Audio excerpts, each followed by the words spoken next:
السلام علیکم ورحمت الله وبرکاتو. و درې قسم رشته داران ته زکات ورکول جایز نه دي.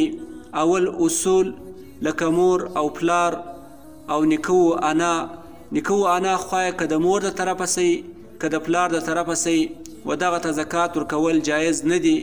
البته ناسکه مور دا په اصولو کې داخله نه ده و هغه ته زکات ورکول جایز دي. دویم فروع یعنی زوی، لور، نمسی او نمسی. بیا خواه که د زوی د طرفه سي او که د لور د طرفه سي و دغه ته زکات ورکول جایز نه دي. دریم سړی و خپل کوروالا ته یا کوروالا و خپل سړي ته زکات نسی ورکوي. او که چیرې طلاق وکړه سوی وي او عدت پاته وي، ښځه په عده کې وي، نو بیا هم یو بل ته زکات نسی ورکوي.